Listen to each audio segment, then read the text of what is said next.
Welcome back to the Ms.Dria show, where I'm your host, Ms.Dria, and here I have with me rapper, Haitian cultural ambassador, and actor, Mr. Mecca. Peace, sac passe. Sac passe. We used to say nap boule, we say nap leve now, you know what I mean? We on the up, we on the come up right now, nap leve all the way. Okay, perfect. How are you? I'm great, blessed, you know. As soon as my feet touch the ground in the morning, I realize that I got it better than a lot of other people, you know? Yeah, exactly. Where are you from? I'm from Haiti. You know, I respect the lineage. I was born in Brooklyn, New York, you know, raised out here for most of my life, but I'm always respecting the lineage. Okay, perfect. But I did start off wrong. I would like to welcome you to the Ms.Dria show. I do appreciate you for coming out, so welcome. I appreciate you, man. It's a pleasure to be here. Thank you so much. Now, what was it that actually inspired you to pursue a career in the entertainment industry, first off? Oh, man, I don't know if that was a conscious effort. You know, I was like 6 years old, you know, in New York. And I think that it was just a little kid that, you know, was trying to find ways of expressing themselves. A lot of people do it through sports.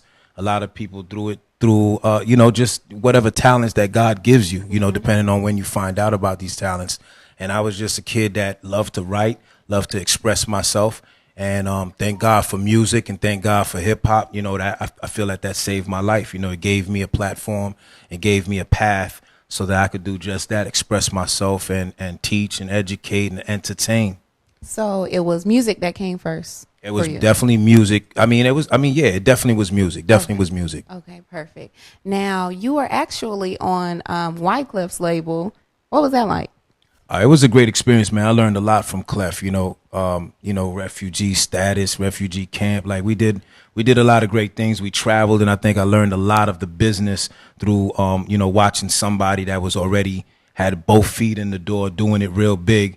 And here we go, you know, kind of trailing along. So the experience was always enriching. And, you know, I'm here today because I could say that, you know, I've picked up a lot, you know, from him and his camp, you know, with how they did business. That's excellent. That's excellent that you know, you can gain some knowledge from someone else. So as far as acting goes, you've been in a couple of films. One big one, what was it titled? Kidnapping. Yeah. Okay. So what was that experience like, and how was that? That was a great experience. At the same time, it was real strange because I hadn't been to Haiti since I was a youth. And so going back to Haiti after so many years was definitely, it was new to, you know, all of us because some of us hadn't been back either. But also to touch on a topic that was so touchy and sensitive, you know, back home, the kidnapping situation. You know what I mean? Like anytime you bring things to light and it's not, you know, it doesn't shine light in a good way, but still it's to educate. You know, you can have some people that, you know, feel some way about it, you know. So we brought light to the kidnapping situation and, you know, people were very entertained and people were, you know, became knowledgeable about, you know, all of the different ways that this kidnapping situation actually takes place. Wow. So is that what did that help you or lead you rather into becoming a Haitian cultural ambassador, or what was it that actually brought that about? I think going to Haiti, I went to Haiti with my cousin Jean, the whole camp, you know, the film crew. And I think going to Haiti to do the kidnapping movie was the, you know, the initial setup. But when I got there and these kids that didn't have shoes on their feet, but they knew my songs, it kind of changed my whole perspective. I wasn't doing music to make people dance anymore. I wasn't doing music to just entertain. But now I needed to do music to kind of provide you know, a better way for, you know, for some people, at least those that were in dire need. And so, you know, we set up a nonprofit organization called FEPULI, Children's Hope Chest of Dreams. And, you know, we tried to send things to Haiti. It was difficult at times, but once we got more connected, things became a lot easier. And we were sending, you know, doing back to school, you know, fundraisers and, you know, Christmas gift things. And so we became a lot more connected once we went down there. All it took is that one time for me to go there, and I hadn't been there in a long time. And we started making the connections to make sure that we can send, you know, sandals, shoes, whatever it was that we felt like, you know, the kids needed. Wow, that's excellent. So I know as we were talking earlier, we talked about, you know, in the past, there was a point where children were, you know, they were ashamed to say, you know, who they were. Now, how's that changed? And you've actually been a part of that change in that movement. How's that?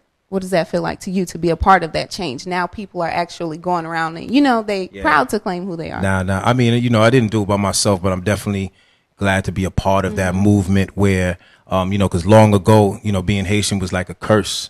And, just to say that you were Haitian, we used to all deny that we were Haitian, because, you got to understand the mindset of media that put the negative stereotype. And then, you got your peers in school that don't understand, that are awesome. You Haitian, and that was like a curse. You tell somebody you Haitian, that was like demising them. And so throughout the years, we had different groups that kind of defended that situation. People talk bad about, the movement, but man, it really helped us, and it was a stepping stone for people to start respecting who we were. Then it transferred into the music. Then you heard Black Dada, I'm a Zoe. And now, we got this Haitian pride ball rolling. And I think that it's a good feeling. And that's why we them Zoes is, like we doing what we doing right now, because that platform was set for us, and it's all about timing. And so we here, we got Haitian DJ, the whole crew is Haitian, so we just like, we understand what it is. We all came from that same, experience, and we just ready to move. Wow. So you're actually, not only are you a rapper and an actor and I like hip hop artists. Okay, not only are you a hip hop artist Gotcha. and an actor and a cultural ambassador, but you're also an author. I am. I have a book that I'm currently writing right now, and it's not an overnight thing. It's probably been about a year and a half, and it's called Haiti Was Born in Me, and exactly what we're talking about right now. It's about some of those experiences. It's about a lot of my poetry that, again, that little kid that used to express himself is still doing that right now. And so my experiences going through being teased because I was Haitian, all of these things, and even coming into light of being Haitian and celebrating Haitian Flag Day, Haitian independence, honoring our Haitian heroes and sheroes, important dates in history that make us not really understand why we got to be proud to be Haitian. We were the first independent black nation in the world. And I know that a lot of people say that, but at the time that, a lot was going on, man, we did a lot. And so, again, through the music, man, we just express, pride and self-esteem, and we moving forward with the whole Zoe movement. That's what it is. That's excellent. So are you working on any upcoming projects as far as music right now? I'm leaving that up to my colleagues right now. Okay. They got banging joints on the radio. Myself, I'm working on my book, and then I'm really kind of concentrating on make sure that we them Zoes, we put our best foot forward out there right now. Okay, perfect. Now, as far as events goes, I know you host an event every last Friday of the month. Yeah, I host a poetry venue called Poetic Lakai the last Friday of the month, and it gives a chance for the local artists out there. A lot of them are from Haiti. It's in Little Haiti, so you can imagine the community comes out. And this is a platform that, they're able to express themselves. No other place they'll be able to go out and spit some Creole poetry or sing in Creole or dance to Creole music, anything like that, So I make sure that in the heart of Little Haiti at the Caribbean Marketplace, which is at the Little Haiti Cultural Center, that, there's a platform for the community to come out, artists from the community to come out and showcase their talent. And, who could be better to host but Mecca, a.k.a. Grimo, a.k.a. Pigwo Chef, a.k.a. Mr. Nuki La. Okay, perfect. What time does that kick off? That kicks off at 7. Doors open at 7. We eat a little soup joumou, a little pate and some cremas. You know what I mean? So come on through. And then 8 to 10 is the show. We get it popping. Okay, perfect. Now, do you have any other events coming up after that? Or Black History Month is going to be full of events too, because what happens, a lot of people forget that Haitian history is Black history. I'm an advocate for Haitian history, so you're going to hear me say Haiti a lot, especially rocking with We Them Zoes. We're going to say Haiti a lot. We're going to be repping for that Haitian pride, and because there's a lot of us. There's still some of us that don't even say that they're Haitian. We're going to bring them out the woodwork. We got a lot of athletes out there. We got a lot of super people, big presidents of big star companies out there. Slowly but surely you see Garçon coming out with the Haitian flag with his colleagues. You see a lot of people coming out and representing now. So Black History Month is going to be full of events also, because we're going to make it known that Haitian history is Black history as well. We're going to stretch it out past 1 month, and we're going to go the whole year. Oh, Oh, okay. That's perfect. Now, we usually do something what we show a clip, and we like to call it a "What do you think" segment. We show a clip, and I like to ask you, "What do you think?" Let's go. So we're going to get into this. Let me get comfy clip over here, though. Hold on.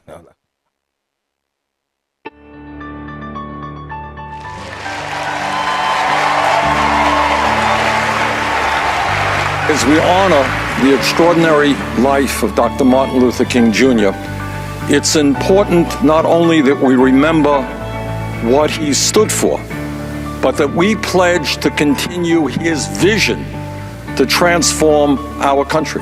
The real issue is that Congress is owned by big money and refuses to do what the American people want them to do. This country and the middle class bailed out Wall Street. Now it is Wall Street's time to help the middle class. The leader of Goldman Sachs is a billionaire who comes to Congress and tells us we should cut Social Security, Medicare, and Medicaid. Secretary Clinton, you've received over $600,000 in speaking fees from Goldman Sachs in 1 year. I find it very strange that a major financial institution that pays $5 billion in fines for breaking the law, not one of their executives is prosecuted, while kids who smoke marijuana get a jail sentence. How would your presidency ensure incidents of police violence are investigated and prosecuted fairly? This is a responsibility for the U.S. Justice Department to get involved. Whenever anybody in this country is killed while in police custody, this should automatically trigger a U.S. Attorney General's investigation. We have a criminal justice system which is broken. Who in America is satisfied that we have more people in jail than any other country on earth, including China, disproportionately African American and Latino? Secretary Clinton didn't answer your question. Because what her campaign was saying, Bernie Sanders, who has fought for universal health care for my entire life, he wants to end Medicare, end Medicaid, end the Children's Health Insurance Program. That is nonsense. We're not going to tear up the Affordable Care Act. I helped write it. We are running ahead of Secretary Clinton in terms of taking on my good friend Donald Trump, beating up by 19 points in New Hampshire, 13 points in the last national poll. We have the momentum. We're on a path to a victory. That's what our campaign is about. It is thinking big. It is understanding that in the wealthiest country in the history of the world, we should have health care for every man, woman, and child as a right, that we should raise the minimum wage to at least $15 an hour, and that we are going to have a government that works for all of us and not just big campaign contributors.